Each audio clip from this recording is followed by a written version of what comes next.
Nina Schick is a political researcher and commentator with Rasmussen Global.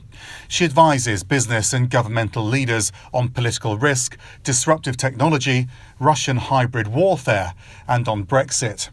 She worked on the UK's 2016 EU referendum and on Emmanuel Macron's successful bid to become French president in 2017. She speaks 7 languages, including German, Spanish and French, but she was brought up in Nepal. She holds degrees from Cambridge University and University College London. Her fear is allowing others to control her destiny. Nina, thank you for speaking to me. Thanks, Max. A commentator, a researcher, how would you describe your position? Yeah, I think in general, commentating and researching always within the field of politics. And the reason why I was so interested in working in politics is that I always thought I wanted to work on something that was bigger than myself. And it seemed to me that working in politics, where you get the chance to influence or change events that are, extending beyond, your personal nuclear life, that seemed like a worthy cause. You've worked with some really significant people, haven't you? Rather than becoming a politician yourself. Arguably, you've had more power than a lot of politicians out there. I would never want to be a politician. It is an awful and thankless task. You're damned if you do and you're damned if you don't, as I've seen from my experiences of working with politicians. Yes, so I happen to be in the right place at the right time when I started working politics in the UK. That was just before Brexit happened. So in the run-up to there, I was working at a think tank. We're helping David Cameron with his EU policy. That went really well. Lots of success. And now I'm working with the former NATO Secretary General, and we're looking at issues of Russian interference and how war as a concept is going to develop and change in the years to come as, traditional war is... If traditional war is tanks and little green men, crossing the border, in the next century it's going to be something completely different. So we call that hybrid war. It's not the sort of job you imagined doing at school. Presumably that was your thought process. So how did you end up there? The thing is that I think that what's most important is I never kind of had an objective like this is where I want to end up, but I knew what were the most important things for me. So money wasn't the most important motivator for me, and if had been, I'm sure my career would have played out differently. It was this sense that I wanted to work on something meaningful, something interesting, something larger than myself. I was interested in politics, and after that it was always a case of chop and change and be flexible and see what happens. And I think the thing that really worked for me, which is in fact the advice I'd give to anyone else really, is don't always follow the prescribed route. If you feel that you have to follow the route that has been set for you by your parents or your peers, and you don't really want to do that, and you expect the outcome to be different, I don't think that's going to happen. So trust your gut and your instinct and take an opportunity when it comes. And I think that's always been kind of the case for me. I didn't have necessarily an end point. And even now, I'm not at the end point. It's rather than your career or your life being a journey to get to a prescribed position, it's more about what's happening here and now and how can you maximize or how can you use that to your advantage. Is it about taking opportunities that you wouldn't expect and following them through? Yeah, I think so. And also, I think I really think it's about trusting your own instinct and not being realizing that the kind of constraints or like the kind of career paths that are set, so the traditional ones, whether it's a lawyer or, you're a banker, those can be quite limiting in many ways. So I actually wanted to be a journalist when I was younger, and the only way that I could see to become a journalist was to kind of go on the BBC training scheme and then do like years and years of training, and then maybe 20 years down the line I could have some airtime. But what ended up happening is that, I got down to like the 20 finalists on this very coveted BBC training scheme. I think 6,000 people had applied and they take 10 people. And I didn't make the cut. And rather than being like completely upset about that and thinking, okay, well, now I could never work in media or be a journalist, I just started working at a think tank and developed my expertise in EU policy. And within like a month of having been rejected at this training scheme, I was doing primetime TV hits, talking about my area of expertise. So there's always another way in. But you got there much more quickly that way by taking a different route. Way more quickly by not doing the traditional route. People listening, though, would say that's easy for her to say, because that's a very bold, brave, courageous thing to do, to go against what's expected of you and to come up with your own ideas as well and go out into this sort of space that you never imagined going into. So what allows you to do that and other people not to be able to do that? I think it's fine to be bold and to be brave, and especially now, because through things like the internet, through the fact that it isn't the traditional companies or structures that have a kind of monopoly on power. You as an individual, you can make your own content. You can share your own thoughts. If you want to be a journalist, there's nobody stopping you from writing your blog. If you want to be a broadcaster, you can create your own content on YouTube, and you'll have tackled all these questions in your career, Max, because you know that all of this is coming into play with the big traditional kind of broadcasting corporations as well. So I always think, develop your expertise in something that you really care about and that you're really passionate about, and everything else will follow, rather than doing it the other way around, where you're looking more at, I want to have money in the short term, or I want to be at this organization in the short term, because then I think you're selling yourself short. So yeah, be bold, take the risk, and don't always do what everyone else does. There's no guarantee of success if you follow the path that has already been trodden by others, is what I think. When I said to a friend you should take opportunities you wouldn't expect to take and just keep following them, he said, I did do that, and I ended up somewhere where I didn't want to be, and I'm really miserable. Yeah. I think what you're saying is that the opportunities that come up need to have some meaning for you personally. Don't take ones that you're expected to take. Absolutely. I mean, I've talked a lot to my friends in the UK, and I got an understanding of the kind of immense expectation that is placed on you from a very young age, especially if you come from a kind of middle class or upper middle class kind of background, where you're groomed almost from childhood on to full this kind of professional path and go work in the city. And I was quite shocked to hear that there was this kind of unspoken expectation, and I think that I was free of that because I had a very untraditional kind of upbringing. My father was a complete maverick who basically, he was a criminal defense lawyer, and then he just started traveling the world alone and still managed to make a success of his life, quote unquote. So I didn't have that fear of failure. And also because my mother, she's Nepalese, and she grew up in a village in the 60s in Nepal with nothing. She grew up at a time when she and her fellow her siblings and her friends were not allowed to go to school because they were girls. So there was, if that's as bad as it can get, quote unquote, then I didn't feel like there was no fear of falling.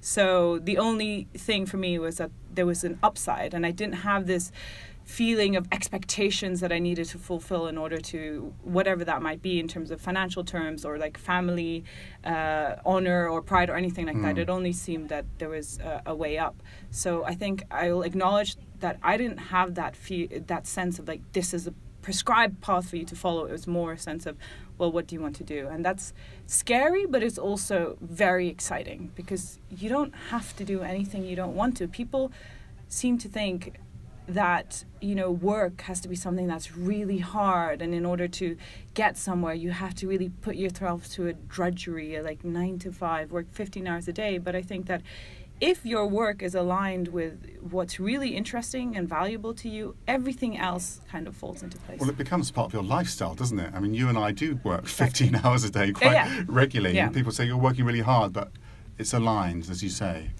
Absolutely. So then for us, it isn't work. It's genuinely something that we're fascinated by it. And I suspect that it's no coincidence that you and I are working in these areas because we probably have very similar values in terms of what drives us, what constitutes success in our eyes, and what gives us meaning in our lives. And to be able to look at how the world is changing around us, to be able to talk to some of the most interesting people. I mean, that for you and for me, we don't go home feeling, now I want to switch off. Things that happen to you during your work time, the people who you meet, this influences you as a person. It is like who you are as a totality. But the difference with you is you're living in a different country than the one you grew up in. You were brought up in Nepal, in Kathmandu, which people dream of living there, don't they? And you left there. Obviously, you got a more realistic view of life there, and as you described your mother's experience there as well, when she didn't have very much. But what does that give you that, you know, your British counterparts don't have? I think that this is why it's so valuable to travel and learn about other cultures, because I mean I grew up in this extremely, everybody thinks their life is normal, you know, or their background is normal, and then actually when you grow up and like meet other people and hear different experiences, and you learn that, you know, you're not normal, nobody's normal, everyone's existence is their own existence. And for me in particular, what struck me is that, you know, I have an extremely strange background. On one hand, I have a German kind of like rebel hippie father who never had to worry about, you know, about things like education or whatever. And on the other hand, you know, my mother grew up with nothing in a village, no access to education, and had absolutely nothing. And they've kind of come together, you know, and made this weird family unit, which somehow works. So I think what that gave me is a great sense of opportunity and possibility, because even if you look at my mother's story to where I am, the kind of it's almost like the American dream, right? It's exactly, and that is something perhaps that my friends in the UK have not seen. So in fact, a lot of people in Europe, you know, for younger people in my generation, they're a generation where we're not expected to do better than our parents. Whereas for me, the step up was immense. Right? And they feel like, a lot of them feel like they've regressed. They can't afford the house. They can't get a, you know, full-time job in a big brand. They're between contracts. So they're experiencing quite the opposite. Exactly, which is why I think the necessity to kind of take a risk, to do things differently and not follow these prescribed paths that were set for people of my generation, because their parents were baby boomers, is even more important, because the world of work is going to change. Politics is changing. The way that their parents grew up is not going to be valid for us anymore. So kind of our parents' generation's version of success, I think, is not going to be the version of success for people in my generation. Your father obviously sounds like a big influence as well, the way he was a bit of a disruptor and anything goes. But was there a moment where there was a turning point for you, where you went through something and you succeeded in it and therefore realised that you could do what you wanted to do? I mean, I think sometimes I look back at some of the decisions I made, I'm like, wow, that was pretty brave, you know. I think so often I did something more excited by the possibility and not thinking too much of the fear. And I think so whether that's like coming to the UK when I was 18 because I just I want to go live in London, and I had never been here before. You know, did you have any contacts here? No, I didn't know anyone, but I was like, it'll be fine. You know, or like when I left, because I did 2 degrees here. I went to UCL and then Cambridge, and when I left Cambridge, everyone was signing up to a graduate program, and because they needed money. And I didn't want to become a management consultant or go and work in the City of London because I knew I wasn't being true to what was really interesting to me. So I just did lots of unpaid internships. Like, was it easy? No. Was it worth it in the long term? Absolutely. And I think that it wasn't, I didn't so much, I had a penny drop moment perhaps when I started getting more conventional success in the terms of recognition and started realizing that, you know, my work was valuable and credible. And then it seemed to have all paid off. And I think what I learned in that moment is that my instincts were correct. And as I develop and I grow, even more I'm finding that to be the case. You know, trust your instinct and it's always good to get advice from people who you trust and who are around to support you, but sometimes asking too many people for their advice for every move muddies the waters, and I think it can be confusing. So the big penny drop for me when I started being recognized in some ways was that my ability to trust my own instinct and not always listen to other people's visions of what they think is right for me turned out to be, a very smart move. Is your fear perhaps then not being true to, your own path and doing Yes. what other people expect of you? Absolutely. So I think for me, the nightmare scenario is to be caught in a situation where I'm living a life that is inauthentic. So I cannot get behind. So if you were in a profession which you don't really like that much, and you, for example, you're a salesperson, you're expected to go out and drum up business and talk about, the vision of the company, but you don't really believe it, I can't do that. So I think this is why I think everyone should try and align their career or their life to what their own values are. And I think that people don't even know that about themselves because they have so many other pressures on them, whether it's money, family expectations, their peers progressing, that they don't have the moment to sit down and actually think about what is important to them and how they can follow that. So I think fear of authenticity is a big one. And fear of not living someone else's idea of the life that you should be living. So is that the idea of being controlled as well by society? Absolutely. Yeah, I think, that's a big one. But that might be because, I might have inherited that one from my dad, who just kind of lived life. Because he was a bit of a rebel. Yeah, he was. So exactly. So everybody, of course, ultimately, my story or my advice might not be right for anybody else, no. Right? You have to realize what's right for you, and then I think also do an assessment of what are your drivers, who are your parents, are there reasons for why you are the way you are? And the more you understand yourself, I think the more you can understand and begin to realize the path or get on the journey that's right for you. Everyone should go to therapy. Well, you found your happiness and your sort of, for now at least, a job that you enjoy and a life that you enjoy. And you do that because you're aware that you perhaps a fear of being controlled in any way. But there are lots of people who feel they do want to be controlled. They do want to work for a big brand and climb up the career ladder. Do you think they're mistaken? And they're just fitting in? And they're not going to be happy? I don't think they're mistaken. I think people are different. So what's right for me might be somebody else's version of an utter nightmare, not necessarily... The insecurity that comes with your life. Yeah, exactly. Not being sure about what the vision is, where exactly you would be in the next year or in the next 6 months even, because things can change, as you know, when you work in politics or broadcasting, you could be up all night, or maybe tomorrow there's nothing on. So there's no certainty and there's a lot of flexibility. So whilst that works for me, it might not work for anyone else. So again, for everyone, I think if the thing that's important is to try and understand who you are and what your motivations are, and then build your life around that. It's interesting because you don't want to be controlled, but you're not. That doesn't sound like you're particularly controlling about what you want to do either. You just want to. You do go with the flow to a lot of it, to a large extent.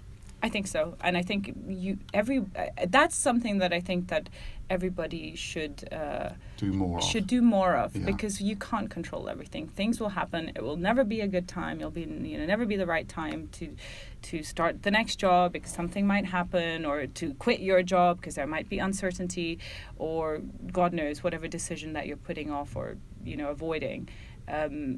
Life is events, right? Yeah. And I think that you have to. In order to move forward, you cannot be controlled by your fear of trying to control all the events and circumstances in your life. And how would you define success? Because there's what is expected of you, right? There's what you expect of yourself. How do we know when we've succeeded? To me, I think success can only be one thing, and that is that you are living your life in a way that you are content with. So for some people that might mean big financial gains. For others it's the ability to create something. For others it might be public recognition.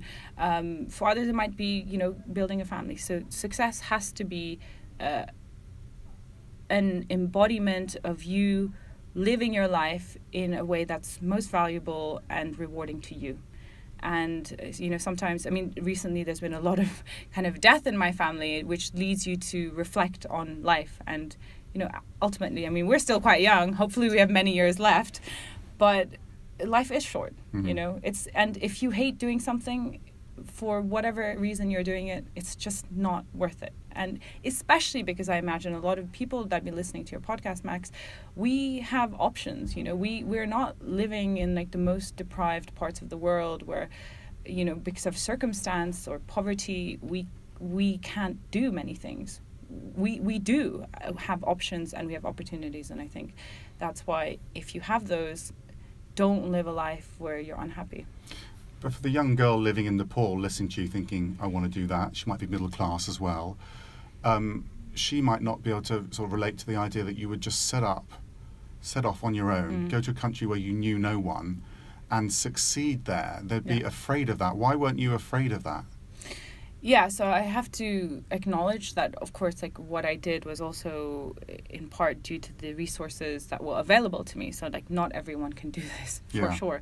And this is why I made the point just now about, those of us who are listening to this who do have some kind of support network. It doesn't have to be financial resources, because I haven't always had financial resources, but the ability to know that, try and war game, like what's the worst thing that could happen if I did this thing that I want to do, but I'm not sure what the risk would be. And once you've like played that out in your mind, all of a sudden it doesn't seem so bad anymore. But undoubtedly, we are lucky. And there are many people, in fact, the majority of the citizens in this world who just don't have those kind of options, because the basics of living, whether that's food or the societal structure in which they're born, limits them such that they don't have choices in their life. And you're trying to give them hope through your work, presumably, because you're trying to change societies, which is no small ambition. Well, that's why we work in politics, right? Actually, it's what I've learned from my work in politics is, and sometimes, I still haven't come down on this, and I'd be interested to hear your thoughts on what you think, given your line of work, Max. But it's this combination of like idealism and hope and utter dark cynicism, where like the more you work in politics, at moments you're like, oh God, was I too naive to come into this with like, bright-eyed, thinking things can change and hope and change, and actually it's nonsense. The world is actually quite a dark place. But on balance, even though I think I'm far more realistic about politics and the cynicism of it sometimes, I still think that there's something worth fighting for. I still think that, and for me, that is the Western kind of liberal democratic state. Yes, we have lots of problems, but it's still the best form of governance. And I think gives a lot of hope to people around the world who don't have the kind of freedoms that we do, and I think it's worth fighting for. Well, you've got a sense of cause there. I think when I get frustrated with politics is there are too many people more concerned with their career progression and their own personal ambitions, whereas the really successful politicians actually are those who are doing it because there's a sense of cause to it, just as you've described. But it's interesting that you chose not to go down the political route, but just to be advising very senior people and having an influence that way. Yeah, and I actually think that it's all changing. So because of the big shift in technologies that are available now, the kind of global challenges facing us, and we already see that every day in the political stories that come out, that you're analyzing, or the kind of political challenges that I'm looking at, we are at a crossroads right now. So the traditional vehicles of politics and power is going to change radically in the next generation. This is because of technology, which I think basically means that power, in the way that we've always thought about it and have thought about it since the end of the Cold War or since the end of the Second World War, as being within the confines of a state, because they control all the information, they control the army. That's no longer the case. It's being decentralized through things like blockchain, new technologies like blockchain, which will mean that money can move freely around the world, and so can information. When you look at how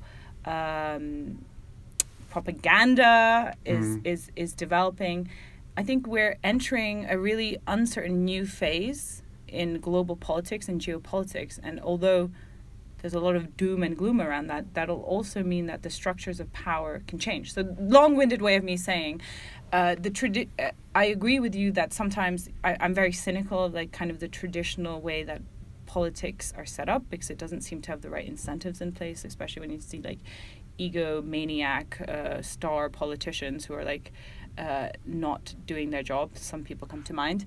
I would counter that by saying that because the structures of all of this are changing, those who are driven by cause, there's still a place for them in society, and I think everything will look rather different at the end of the next 10 years. Ending on a word of hope. Perfect. Nina, thank you very much indeed. Thanks, Max.